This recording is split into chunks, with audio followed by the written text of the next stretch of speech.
안녕하세요. 하와이 데저택입니다. 5분 안에 끝나지 않는 5분 컷, 하루 5분으로 갓생 살기. 오늘은 팀 그로버의 멘탈리티에 담겨있는 내용 중에서 여러분들과 함께 생각해보고 싶은 부분을 말씀드리고자 합니다. 팀 그로버는 마이클 조던, 버락 오바마 등 한 분야에서 세계 최고 수준에 있는 인물들의 멘탈 코치로 유명한데요. 번역본이 비교적 거의 최근에 나왔기 때문에 저 역시 이 책을 최근에 읽었습니다. 세계 최고들의 멘탈 코치니까 분명 저자만의 특별한 부분이 있을 거라고 기대했었는데요. 역시나 있었습니다. 그리고 그 특별한 부분은 다름 아닌 정말 자비 없이 뼈를 때리는 매운맛 중에 매운맛이었어요. 그 전까지 제가 책으로 접했던 매운맛 중에 가장 매운맛이라고 생각했던 저자는 그랜트 카돈이었고, 그보다 약간 덜 매운맛 저자로는 게리 비숍이 있었습니다. 그런데 저의 개인적인 느낌으로는 팀 그로버는 그랜트 카돈을 넘어서는 매운맛이었어요. 저는 매운 음식을 못 먹어서 그 유명한 불닭볶음면이 무슨 맛인지 모릅니다.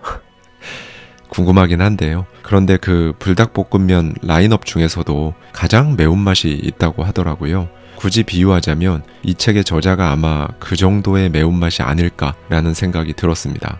사실 이렇게 매운맛 책들은 저와는 결이 살짝 달라서 그런지 읽는 동안 제 개인적으로는 약간 불편하긴 합니다.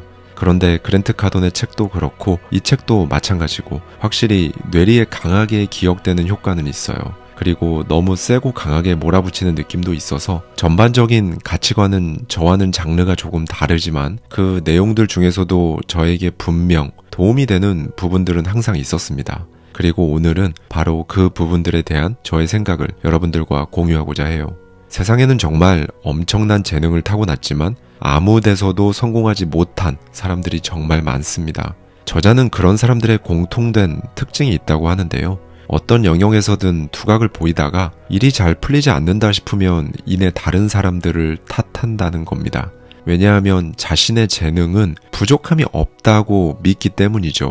그런데 정말 그럴까요? 사실 진짜 문제는 자신이 탓하고 있는 그 사람들이 아니라 부족함이 없는 정도의 재능을 지니고 있다고 믿고 있는 자기 자신일 겁니다.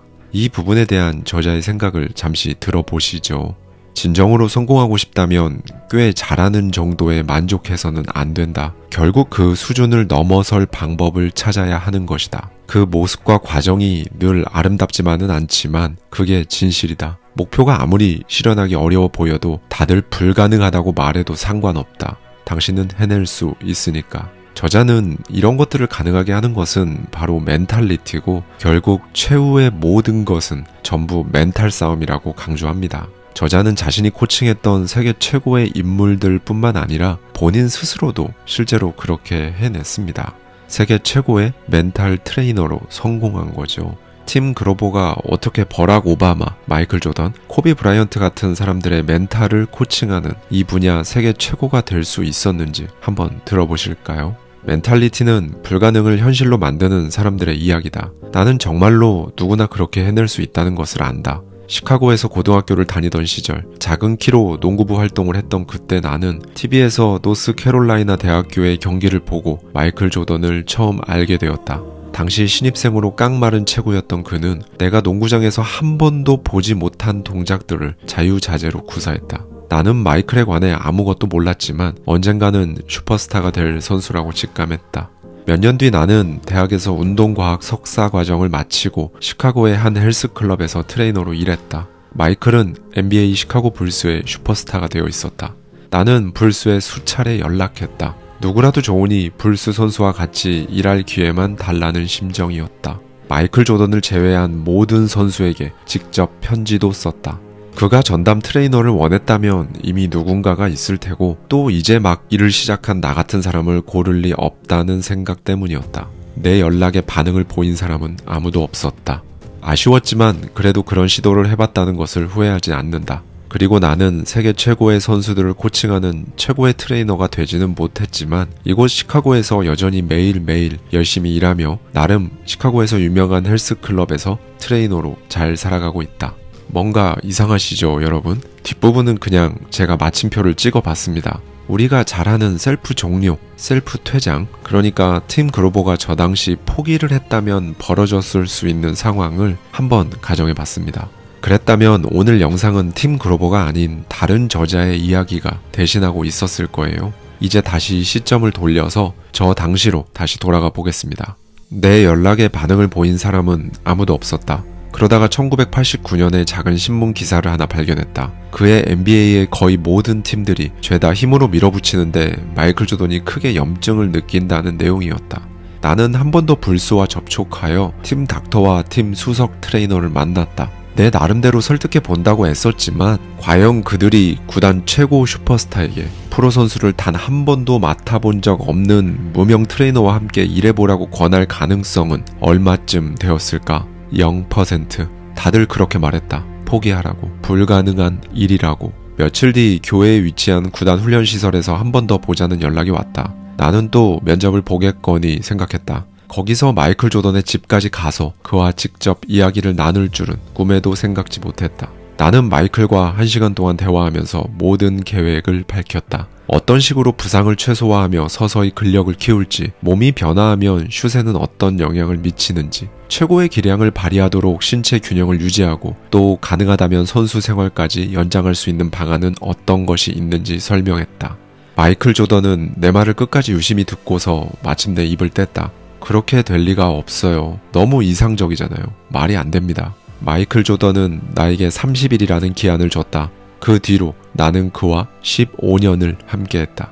우리는 서로 많은 것을 배웠다. 세상에 마이클 조던 같은 선수는 또 없었던 탓에 우리는 아직 알려진 해법이 없는 문제들과 자주 맞닥뜨렸다. 배우고 실수하고 우리가 저지른 실수에서 또 배우고 그야말로 배움의 연속이었다. 네, 여러분, 이게 실제 팀 그로버의 스토리입니다. 이 이야기에는 제가 여러분들과 나누고 싶은 정말 중요한 몇 가지 포인트들이 있는데요. 첫 번째는 누군가가 해내기 전까지는 원래 세상 모든 것은 불가능한 일이라는 겁니다. 프로선수 지망생, 대학 농구부 선수, NBA의 하부리그 선수들조차 단 한 번도 코칭해 본 적 없는 석사과정을 마친 지 얼마 되지도 않는 정말 100% 무명 트레이너가 NBA를 넘어 전 세계의 슈퍼스타인 마이클 조던의 피지컬과 멘탈을 전담하는 코치가 될 줄은, 그것도 1년 5개월이 아니라 심지어 15년간 그렇게 되었다는 이 스토리는 조금 전 제가 자체적으로 마침표를 찍었던 첫 번째 스토리에 비해 엄청나게 현실성이 떨어지는 이야기입니다. 그렇죠? 저는 이 부분이 정말 중요하다고 생각합니다. 보통 현실적이다, 가능하다라고 하는 것들은 사실 비관적인 관점인 거예요. 이런 게 발생하면 안 되고 이런저런 안 될 가능성들을 다 감안해도 이 정도면 어쨌든 될 것 같긴 하다, 현실적으로 가능할 것 같네 라는 말로 저는 들립니다. 여러분은 어떠신가요? 3달 안에 3kg 다이어트 하는 건 현실적으로 가능하겠죠. 큰 시험이니까 5, 6년 잡고 준비하면 합격하는 건 현실적으로 가능할 것 같습니다. 10억을 만드는 것이 목표인데 내가 앞으로 20년 안에 10억 번다. 마찬가지로 20년 정도면 현실적으로 가능할 것도 같아요. 그런데 여기에서 지금 말씀드린 이런 것들을 여러분이 이뤄냈다고 생각해 보시는 게 중요합니다. 설레시나요? 아마 그다지 설레지 않으실 겁니다. 반면에 3달 안에 15kg을 빼고 큰 시험을 2년 안에 합격하고 3년 안에 10억을 넘게 번 여러분의 모습은 어떠신가요? 이쪽이 훨씬 설렐 겁니다. 그리고 당연히 엄청나게 많은 사람들은 여러분에게 현실적으로 불가능하다는 말을 해줄 거예요. 여기서 다시 한번 말씀드리겠습니다. 원래 누군가가 해내기 전까지는 세상 모든 것은 불가능한 일이었어요. 이 부분은 여러분께서도 한 번쯤 생각해 보셨으면 좋겠습니다. 두 번째는 저자가 한 번 더 시도했었다는 점입니다. 시카고 불스의 모든 선수들에게 일일이 손편지까지 써가며 제안을 했지만 모두에게 철저하게 거절당했었죠. 만약 여기서 한 번 더 컨택하지 않았다면 저자는 시카고의 꽤 괜찮은 헬스클럽에서 나쁘지 않은 연봉을 받는 나쁘지 않은 트레이너가 되었을 수도 있습니다. 대신 팀 그로버라는 이름은 아무도 몰랐겠죠. 세 번째는 저자가 회상한 것처럼 마이클 조던 같은 선수는 또 없었던 탓에 한 번도 본 적 없었던 문제들을 마주쳤지만 실수하고 배우면서 계속 레벨업을 해 나아갔다는 것입니다. 제가 이 부분을 말씀드리는 이유는요, 세상에 마이클 조던 같은 선수는 절대로 없는 것처럼 세상에 여러분이라는 사람은 여러분밖에 없습니다. 세상에 저라는 사람도 저밖에 없어요. 같은 부모님에게서 태어난 이 세상의 모든 형제 자매들은 모두 다르고 심지어 일란성 쌍둥이도 서로 다른 사람입니다.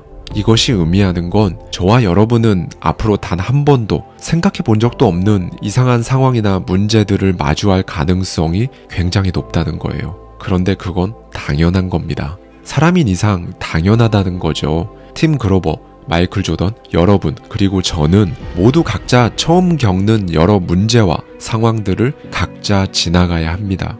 당연하니까 실수하며 배우면서 계속 레벨업을 해 나아가는 과정이라고 생각해야 한다는 거예요. 버틴다라고 생각하시면 몸과 마음이 상하면서 정작 버틸 수가 없을 겁니다. 셀프 종료, 그러니까 포기하는 건 그건 너무 아깝잖아요. 눈에 안 보여서 그렇지 만약 여러분이 80-90%까지 왔는데 그 시간과 경험치를 그냥 매몰시켜 버리는 건 정말 너무 아깝다는 겁니다. 오늘은 이걸 꼭 기억해 주셨으면 좋겠습니다. 여러분이 만약 남들이 불가능하다고 생각하는 목표를 향해 가고 계신다면 두 가지가 필연적으로 따라올 겁니다. 그 목표를 향해 갈 때 느껴지는 고독감, 그걸 이루기 위한 여러분의 처절한 노력을 아무도 이해하지 못하는 현실, 이렇게 두 가지가 여러분을 따라올 텐데요. 저자는 이에 대해 스포츠계를 지배한 최고의 선수들 모두 이 두 가지에 관해 이야기했다고 말해줍니다. 그리고 이건 제 생각인데요. 우리는 엄청나게 많은 미디어로부터 이런 타이틀을 자주 접합니다. 성공한 사업가, 투자로 성공한 누구, 대박 신화. 너무 많이 듣고 봐서 사실 별 감흥이 없기도 하죠. 그런데 미디어가 말하는 저 타이틀은 사실 자서전으로 치면 마지막 챕터에 해당할 겁니다. 첫 페이지부터 200-300페이지에 걸쳐 이어지는 고립과 상대적 박탈감, 주변의 조롱, 비웃음, 이 모든 것들을 지나온 그 처절한 과정들이 적혀있는 부분은 모두 건너뛰고 사람들은 마지막 챕터에 적혀있는 저 한 문장의 결론만 발췌독하고 기억한다는 거죠. 지금 여러분의 자서전을 쓴다고 생각해 보시는 건 어떨까요? 화려한 마지막 챕터를 쓰려면 그 앞에 훨씬 더 많은 분량의 챕터들을 먼저 써야 할 겁니다. 그리고 여러분은 그걸 지금 쓰고 계신 거고요. 이 부분에 대해 한 번쯤 생각해 보실 수 있는 하루가 되셨으면 좋겠습니다. 감사합니다. 지금까지 하와이 대저택이었습니다.